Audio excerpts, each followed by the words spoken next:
Sahabat Pujian dikasih Tuhan, berjumpa dengan Kakak Eksa dalam Do Re Mi Doa dan Renungan Misioner bersama kami Parkes Polres Argapura, Kuskupan Jayapura. Pada hari ini, Kamis tanggal 20 bulan Agustus tahun 2026 yang merupakan perayaan wajib Santo Bernardus, Abbas dan Pujangga Gereja. Pada hari ini, sebelum kita memulai segala aktivitas kita masing-masing, mari kita bersama-sama melakukan sabda Tuhan yang diambil dari Injil Matius bab 22 ayat 1 sampai dengan 14. Mari sebelum kita membaca, mendengar renungan firman Tuhan kita pada hari ini, mari kita bersama menadiri dan tanda kebenaran Kristus dan berdoa. Dalam nama Bapa dan Putra dan Roh Kudus, amin. Allah Bapa yang Maha Kasih, kami bersyukur karena hari ini Engkau masih memberikan kami kesempatan untuk berkumpul, berdoa dan merekam sabdamu pada hari ini. Bukalah hati dan pikiran kami agar kami mampu memahami segala pesan yang hendak Kau sampaikan melalui Injil ini. Ya Tuhan, kami juga bersyukur untuk tubuh dan keadaan sehat yang masih Tuhan berikan kepada kami, sehingga pada hari ini kami dapat mempersiapkan diri kami secara baik untuk melakukan segala aktivitas kami hari ini. Ya Bapa, tambahkanlah iman percaya kami terhadap-Mu, agar dalam hidup ini kami tidak mulai terbuai oleh hal-hal yang menjauhkan kami dari kasih-Mu. Ya Bapa, terpujilah nama-Mu, Bapa dan Roh Kudus, kini dan sepanjang segala masa. Amin. Tuhan beserta kita sekarang dan selama-lamanya. Inilah Injil suci menurut Matius. Dimuliakanlah Tuhan. Pada suatu ketika, Yesus berbicara kepada para imam, kepala dan pemuka rakyat dengan memakai perumpamaan. Ia bersabda, "Hal kerajaan surga itu seumpama seorang raja yang mengadakan perjamuan nikah untuk anaknya. Ia menyuruh hamba-hambanya memanggil orang-orang yang telah diundang ke perjamuan nikah itu, tetapi mereka tidak mau datang. Lalu raja itu menyuruh pula hamba-hamba lain dengan pesan, 'Katakanlah kepada para undangan, hidanganku sudah kusediakan, lembu-lembu jantan dan ternak piaraanku telah kusembeli, semuanya telah tersedia. Datanglah ke perjamuan nikah ini.' Tetapi para undangan itu tidak mengindahkannya. Ada yang pergi ke ladangnya dan ada yang mengurus usahanya. Dan yang lain menangkap para hamba itu, menyiksa dan membunuhnya. Maka murkalah raja itu. Ia lalu menyuruh pasukannya ke sana untuk membinasakan pembunuh-pembunuh itu dan membakar kota mereka. Kemudian ia berkata kepada para hamba, 'Perjamuan nikah telah tersedia, tetapi yang diundang tidak layak untuk itu. Sebab itu pergilah ke persimpangan-persimpangan jalan dan undanglah setiap orang yang kalian jumpai di sana ke perjamuan nikah ini.' Maka pergilah para hamba dan mereka mengumpulkan semua orang yang dijumpai di jalan, orang jahat dan orang baik, sehingga penuhlah ruangan perjamuan nikah itu dengan tamu. Ketika raja masuk hendak menemui para tamu, ia melihat seorang tamu yang tidak berpakaian pesta. Ia berkata kepadanya, 'Hai saudara, bagaimana saudara masuk tanpa berpakaian pesta?' Tetapi orang itu diam saja. Maka raja lalu berkata kepada para hamba, 'Ikatlah kaki dan tangan dan capakanlah orang itu ke dalam kegelapan yang paling gelap. Di sana akan ada ratapan dan kertak gigi. Sebab banyak yang dipanggil, tetapi sedikit yang dipilih.' Demikianlah sabda Tuhan, terpujilah Kristus. Sahabat misioner yang dikasih Tuhan, Santo Bernardus dari Clairvaux lahir pada tahun 1090 di Fontaines, dekat Dijon, Perancis. Ia berasal dari keluarga bangsawan, tetapi sejak muda Bernardus memiliki kerinduan yang kuat untuk menyerahkan hidupnya kepada Tuhan. Pada usia 20 tahun, ia memilih meninggalkan kehidupan duniawi dan masuk ke dalam ordo Sistersian, sebuah tarekat yang pada waktu itu menjalani kehidupan yang sangat sederhana, penuh doa, kerja, dan pertobatan. Bernardus kemudian bersama beberapa saudaranya mendirikan sebuah biara baru di Clairvaux. Pada awalnya tempat itu merupakan daerah yang sulit dan terpencil, namun Bernardus tidak melihat keadaan itu sebagai hambatan. Ia justru menjadikan hal itu sebagai dorongan untuk membuat tempat yang sunyi dan semakin dapat mendekatkan dirinya kepada Allah. Kehidupan yang penuh doa dan keteladanan menarik banyak orang untuk mengikuti jalan hidup yang sama.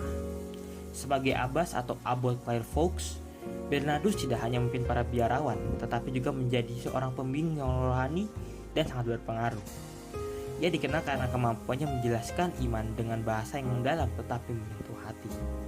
Ia banyak menulis kisah tentang kasih kepada Kristus, pertobatan, kerendahan hati, dan kehidupan doa.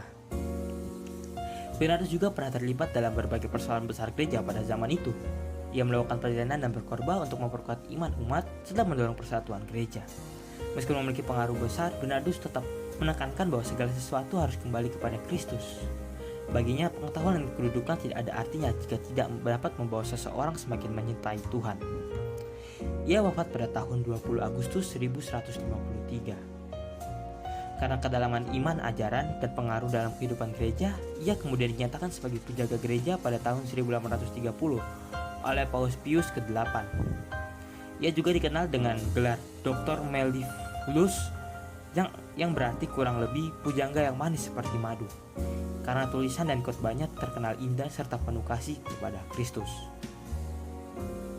Sahabat besar yang dikasihi Tuhan, pada bacaan Injil hari ini, Yesus menceritakan perumpamaan tentang seorang raja yang mengadakan perjamuan kawin bagi anaknya. Semua telah dipersiapkan, makanan ada, undangan telah disampaikan, dan pesta telah siap dimulai. Namun ketika para undangan dipanggil, mereka justru menolak. Ada yang pergi mengurus ladang, ada yang mengurus usaha, bahkan ada yang memperlakukan para utusan raja dengan buruk. Perumpamaan ini menggambarkan betapa besarnya kemurahan hati Allah. Allah mengundang manusia untuk mengambil bagian dalam sukacita dan keselamatannya. Tetapi undangannya itu tidak pernah dipaksakan.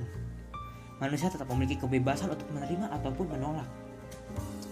Yang menarik, alasan para undangan menolak sebenarnya bukan karena mereka tidak memiliki kesempatan, namun mereka justru terlalu sibuk dengan urusan mereka sendiri. Ada yang sibuk pergi ke ladang, ada yang sibuk dengan usahanya. Hal ini terasa dekat dengan kehidupan kita. Kita mungkin secara terang-terangan menolak Tuhan, tetapi terkadang mengatakan, nanti sajalah berdoanya, nanti kalau sudah tidak sibuk, atau bisa saja nanti kalau sudah kita punya waktu.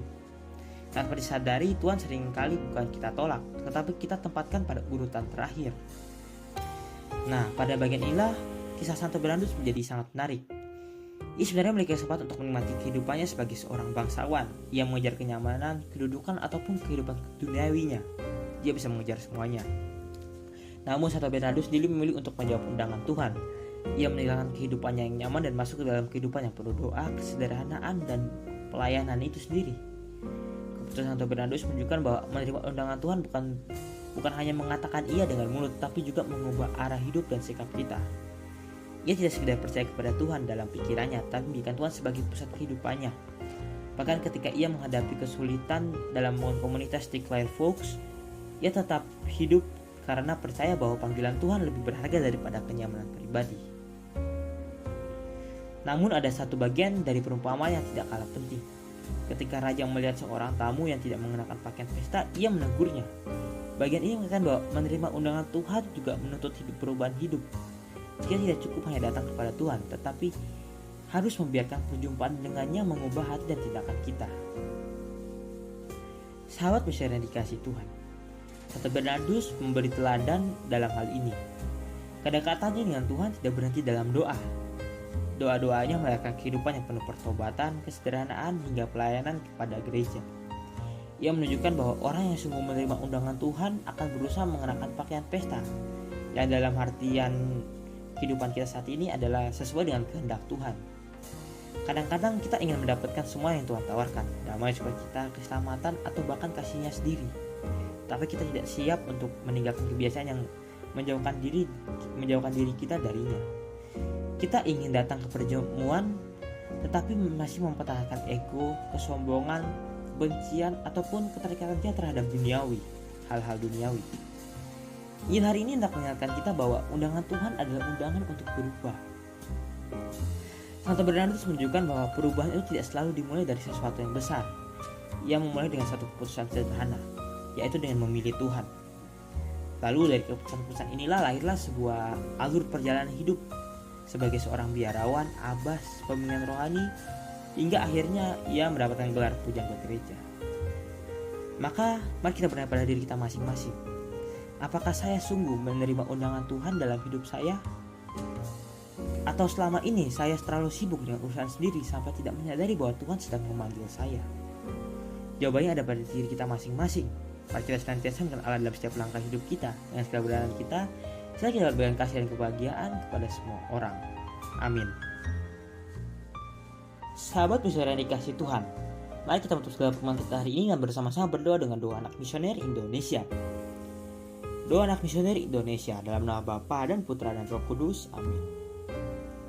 Tuhan Yesus, Engkau terus Bapa menjadi berkat bagi dunia dan menjadi juru selamat bagi manusia. Teruslah kami anak-anak dan remaja misioneri Indonesia untuk menjadi sahabat yang kuat bagi yang lemah, sahabat yang rela berkorban bagi yang menderita payah, sahabat penghibur bagi yang sakit dan gelisah. Tuhan Yesus, nyatakan di saat kecilmu, teman setia bagi yang tersakit dan terlantarkan, teman bicara bagi yang kesepian dan terlupakan, sahabat yang gembira bagi yang sedih dan susah, sahabat penuh penghargaan bagi yang tak dicintai. Tuhan Yesus, utuslah kami dengan bantuan Roh Kudus menjadi garam dan ragi yang baik, menjadi terang dan obor dan cemerlang, membawa segala pengharapan dan kegembiraan. Tuhan Yesus, kuduskanlah badan kuduskanlah jiwaku, kupersembahkan diriku padamu hari ini. Berkatilah semua anak dimanapun, berkati semua orang yang kami jumpai, siapapun mereka. Amin. Sahabat besar yang dikasihi Tuhan, sampai di sini daripada pagi hari ini. Semoga kita selalu menjadi pelaku sahabat Tuhan yang baik, dan semoga kita senantiasa dibimbing oleh Bapa yang Maha Kuasa, dalam nama Bapa dan Putra dan Roh Kudus. Amin. Selamat beraktivitas untuk hari ini. Sampai berjumpa pada Do Re Mi selanjutnya. Terus berkati kita.